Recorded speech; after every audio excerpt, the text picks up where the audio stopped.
Sayang seribu sayang anak-anak kita sekarang, Pak. Sama pacarnya luar biasa sopannya.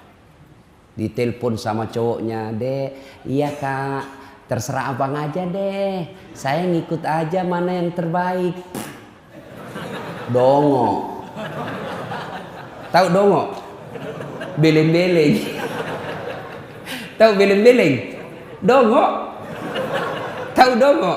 Beleng-beleng. Apa itu? Kata Rocky Gerung, dungu. Coba lihat anak-anak kita, Pak. Taat betul itu kalau cowoknya yang kasih tahu. Tapi kalau orang tuanya dibantahnya tidak pernah masuk di akal.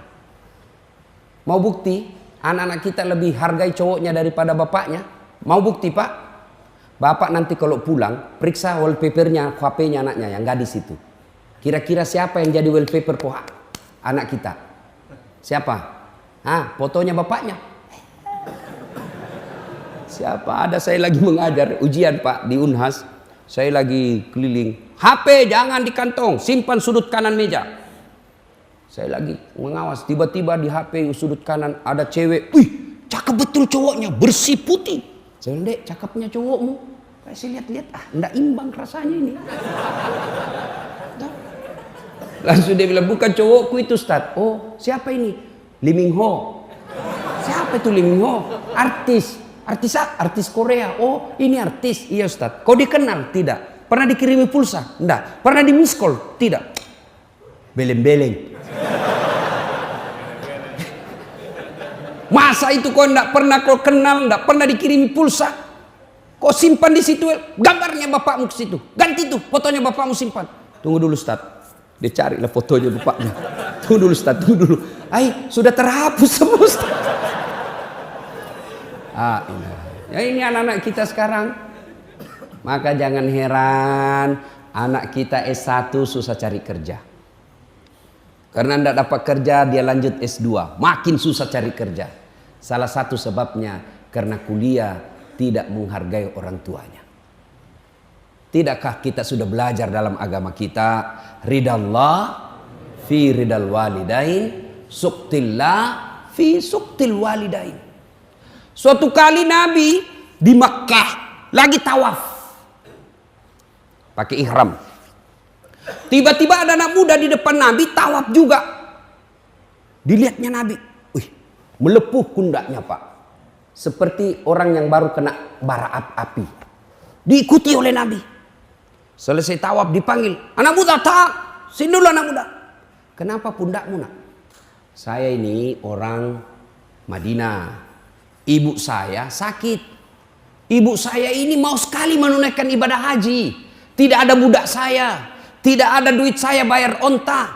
Saya pikul ibu saya dari Madinah ke Mekah. Jalan kaki kurang lebih 500 km. Melewati padang pasir." Kalau Bapak dari Jakarta ke Bogor, itu kan masih enak, Pak. Masih pohon-pohon, bisa tempat singgah. Makkah Madinah padang pasir. Kupikul ibu saya sepanjang jalan. Nanti selepas ketika saya makan, sholat dan buang air besar. Ada terus di pundak saya. Hampir tidak pernah lepas. Makanya ini pundak saya melepuh. Nabi terharu. Lalu anak muda ini bertanya, "Ya Rasulullah, kira-kira kebaikan saya ini sudah membalas kebaikan ibuku kepadaku ya Rasul? Kira-kira sudah imbang?" Apa kata Nabi? "Demi Allah anak muda, kau sudah termasuk anak yang soleh. Tapi demi Allah, kau belum bisa membalas kebaikan ibumu kepadamu." Coba, mana ada anak-anak seperti ini sekarang? Coba lihat anak-anak kita sekarang, Pak. Ngeri, Pak. Tidak ada lagi sopan santun sama orang tua. Bapaknya sepertinya dianggap kawan. Kita dulu ketemu sama bapak, lihat matanya aja kita kadang sungkan. Bapak pelajari itu yang namanya tadi Al-Fatih, ya. Itu tidak pernah berani tatap matanya bapaknya. Ketemu bapaknya tunduk terus karena memuliakan orang tuanya. Sekarang anak-anak kita, coba lihat saya zaman kecil, jangankan bicara kasar sama orang tua, memotong bayangan ketika ada tamunya bapak itu di ruang tamu, tidak boleh kita lewat-lewat. Dianggap kita anak yang kurang ajar.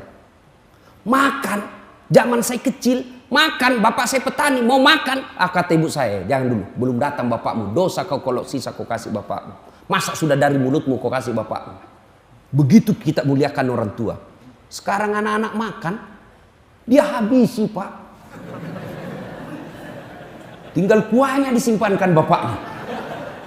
Yang ketawa, ini anak-anak kita sekarang bingung saya lihat. Makanya jangan heran hidupmu tidak akan dapat kebahagiaan.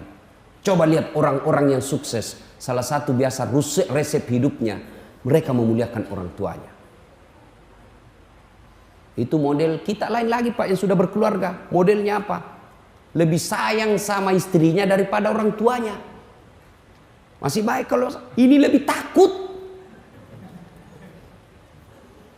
Bu, ini ada duit lebih, kirim ke bapak ya, 2 juta lah. Lama kita tidak pulang kampung. Ini 2 juta untuk orang tua kita di kampung. Dengar istrinya, langsung istrinya bangkit. Apa? Bapakmu, itu anakmu. Langsung dia bilang suaminya, ya terserah deh, tidak jadi. Ada di sini takut sama istrinya? Ada laki-laki di sini takut sama istri? Berhenti jadi laki-laki Pak. Apa mau takut sama istri? Nah semua gaji kita diambil. Coba lihat itu istri. Semua gaji kita diambil. Bajunya kita yang belikan. Lipstiknya pun kita yang belikan. Sampai duit itinya pun kita yang belikan. Masa mau takut sama istri? Jadi Ustadz tidak takut sama istri. Ngapain saya mau takut sama istri? Cuma istriku lebih berani dari saya.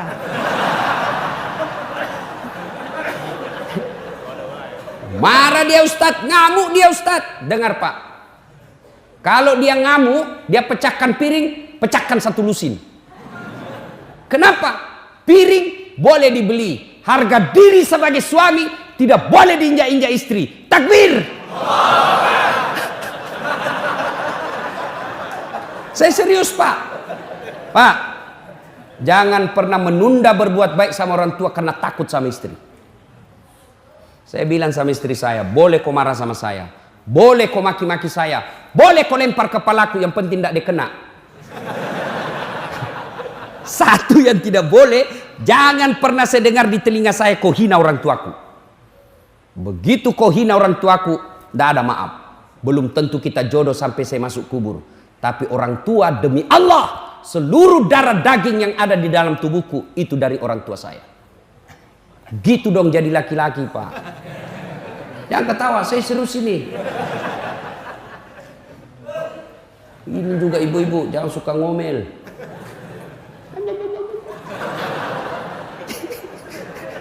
Hei bu, ini suami tergantung ibu. Demi Allah, kalau ibu baik sama mertua, suami tidak akan tergoda perempuan lain. Jangan protes. Coba kalau ibu baik sama suaminya, tiba-tiba suami mau nikah, datang itu mertua membela ibu. Apa kau mau kawin-kawin lagi? Coba lihat itu istrimu, baik betul. Saya belum bangun sudah siap sarapan. Datang saudaramu semua dihormati. Kamu tidak pernah dihina, ngomongnya tidak pernah kasar sama kamu. Apalagi kau mau kawin, belum tentu kau dapat perempuan lebih baik dari itu istrimu. Awas kalau kau mau kawin lagi, haram itu air susuku. Gitu mama saya kalau marah Pak. Langsung dia bilang haram air susuku. Ampun mak. Tapi kalau tidak pernah muliakan orang tuanya, datang mertua dari kampung, baru 2 jam duduk dia tanya, Mak Haji kapan pulang? Belum selesai capek sudah ditanya pulang. Mertuanya hipertensi, makanannya yang asin-asin terus. Tidak pernah dihargai ketika datang mertua. Datang saudaranya tidak pernah manis di depannya. Pulang kampung suamimu dicuci otaknya sama mertuamu. Apa itu istrimu? Saya sekolahkan kau jauh-jauh. Saya jualkan sawah supaya kau dihargai orang, tidak dihina sepupumu. Ini istrimu sendiri yang hina kamu. Datang sepupumu tidak pernah dihormati. Saya datang di rumahmu tidak pernah enak-enak mukanya. Apa itu istrimu, model apa itu? Sudah kawin lagi. Saya carikan kamu sepupumu. Mau ibu? Makanya mestinya kalau mertua datang, ibu sujud syukur. Itu sumber keutamaan berkahnya hidup.